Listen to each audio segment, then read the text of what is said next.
3 ते 10% या बँडमध्ये आपण जो बघितला होता त्याला काय म्हणतात? दुसरी स्टेज काय आहे? रांगण्यानंतर दुसरी काय ते वॉकिंगवाली. तर हा जो वॉकिंग इन्फ्लेशन असतो, हा वॉकिंग इन्फ्लेशन आवश्यक आहे. जसं बघा, गाडी आहे तुमची, ठीक आहे. तुमची गाडी जेव्हा थांबून आहे, ठीक आहे, तुमच्या गाडीचं इंजिन जे आहे, तुम्ही थांबून आहात, गाडी सुरू नाही केली तुम्ही, ते इंजिन गरम राहते की थंड राहते? थंड राहते. गाडी जेव्हा तुम्ही चालू करता आणि थोड्या वेळाने पुढे जाता तुम्ही, ते इंजिन कसं होते मग? गरम होते. पण आता हे किती गरम व्हायला पाहिजे? कारण तुम्ही कॉन्स्टंटली गाडी चालवत राहता, त्याच्यावरती जर पाणी टाकलं तर खूप गरम होऊन राहते. आणि जर असं झालं की हा इंजिन खूपच जास्त गरम झाला तर काय होईल? तर आता हे कसं आहे, हे काय होऊन राहिलेलं आहे? गरम होऊन राहिलेलं आहे. मग आता हे खूप जास्त गरम नाही झालं पाहिजे म्हणून याच्यामध्ये काय टाकतात? मग काय टाकतात सर? पाणी नाही टाकत सर. इंजिनच्या आतमध्ये तुम्ही पाणी टाकता का? नाही नाही, आतमध्ये काय टाकतात? राहुल द्रविड़ याचे ऐड करता है एवढा ना बरं. क्या आपने अपने इंजन के बारे में इतना सोचा है? नहीं, मेरा तो मैकेनिक ही सोचता है मेरा कोणता ऑइल टाकायचा आहे तर, है ना. तर याच्या आतमध्ये तुम्ही जेव्हाही सर्व्हिसिंगला गाडी घेऊन जाता तर त्याच्यामध्ये ऑइल टाकते, तो पहिले पाहते असं आतमध्ये टाकून का ऑइल चांगला खराब आहे म्हणून.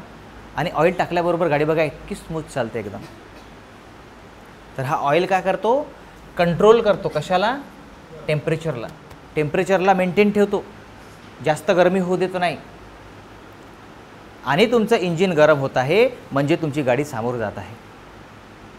तर आपली अर्थव्यवस्था ह्या गाडीसारखी आहे. आपली अर्थव्यवस्था कशी आहे? या गाडीसारखी आहे. आणि गाडी सामोर जात आहे म्हणजे इंजिन सुरू आहे, आणि इंजिन सुरू राहील तर इंजिन गरम होईलच. तर हे इंजिनचं गरम होणं म्हणजेच काय आहे? चलनवाढ आहे. हे इंजिनचं गरम होणं म्हणजेच काय आहे?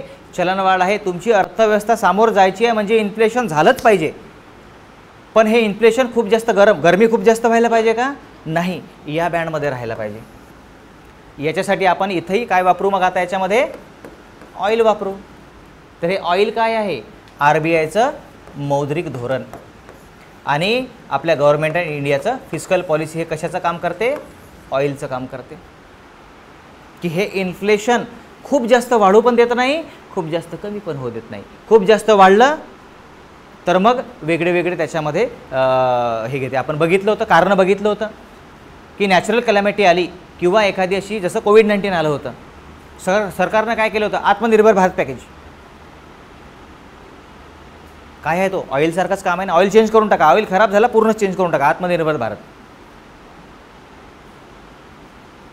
RBI का करेल? RBI जो CRR आहे हा काय करेल? जास्त वाढवेल की कमी करेल? कमी करेल, जेणेकरून जास्त पैसा वाढला पाहिजे, कारण आता अर्थव्यवस्थेमध्ये पैसा कमी आहे. तर याच्यामध्ये जो आपण ऑइल टाकतो, मग आता किती राहायला पाहिजे? RBI आणि सरकार या दोघांनी मिळून ठरवलेला आहे. हा जो ऑइल आहे तो कोणता राहते तुमचा? 40चा ऑइल राहते. 4 स्ट्रोकचा ऑइल राहते ना, 2 स्ट्रोकचा थोडी राहते. आता 40 ऑइल म्हणतात त्याला. तर सरकारने इन्फ्लेशनची रेंज किती केलेली आहे? 4% प्लस मायनस 2Tचा ऑइल गेला 2%. म्हणजे याची रेंज किती घेतलेली आहे? 2 ते 6% एवढी केलेली आहे. कमीत कमी. मायनस म्हणजे कसं आहे? 4 मधून 2 गेलं 2, 4 मध्ये 2 ॲड केले 6. आपलं आदर्श जी रेंज आहे ती किती राहायला पाहिजे? 2 ते 6%. असंही नको की इन्फ्लेशन एकदम कमीच पाहिजे, कारण इन्फ्लेशन जर कमी झालं हळूहळू कमी कमी मग तो कुठे जातो? मंदीमध्ये जातो. तर इन्फ्लेशन पाहिजे, इंजिन गरम पाहिजे आपलं, पण एवढंच पाहिजे की आपली गाडी जळली नाही पाहिजे. म्हणून इन्फ्लेशन एवढंच पाहिजे की आपली अर्थव्यवस्था सुरळीत चालली पाहिजे, रोजगारही निर्माण झालं पाहिजे, आणि महागाई एवढी जास्त नको की लोकांना म्हणजे 20 रुपये किलो आहे तर 200 रुपये किलो व्हायला नको. 22 रुपये, 23 रुपये, 24 रुपये. ठीक आहे. सगळ्यांना कॉन्सेप्ट क्लिअर आहे याच्यामधलं की इन्फ्लेशनची जी आदर्श जो आहे त्याच्यामध्ये किती राहायला पाहिजे? तो 2 ते 6% एवढं RBIने सरकारच्या माध्यमातून ठरवलेलं आहे. याला म्हणतात इन्फ्लेशन टार्गेटिंग. याला काय म्हणतात? इन्फ्लेशन टार्गेटिंग, की चलनवाढला याने काय केलेलं आहे, एक उद्देश ठेवलेला आहे की आपल्या अर्थव्यवस्थेमध्ये इन्फ्लेशन राहणं फार गरजेचं आहे. का बरं गरजेचं आहे? इन्फ्लेशन नाही राहील तर काय होते, गाडी थांबून राहते. इंजिन जर गरमच नाही होत आहे तर गाडी तर थांबून राहिली का जागी?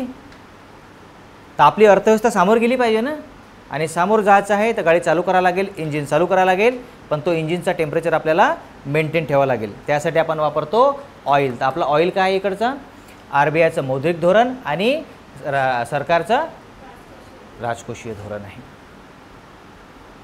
तर RBI आपल्याकडून प्रयत्न करते, ते काय करते, आपण जितके पतधोरणाची साधनं बघितलेली आहेत त्यांना कमी जास्त करते. CRR वाढवेल, कमी करेल, SLR वाढवेल, कमी करेल, बँक रेट कमी जास्त करेल, रेपो रेट वाढवेल, रिव्हर्स रेपो रेट वाढवेल. आणि सरकार इकडून काय करेल, आता बँकेचं कसं आहे, RBIचं कसं आहे, RBIचा इम्पॅक्ट व्हायसाठी वेळ लागतो, प्रभाव व्हायसाठी, कारण तो तिकडून CRR कमी करण, मग बँका कमी करतील, मग इकडे आणतील, तो थोडासा इनडायरेक्ट होऊन जाते. पण सरकार जेव्हा काय करते, राजकोषीय धोरण, फिस्कल पॉलिसी जी आहे ही जरा जास्त डायरेक्ट असते.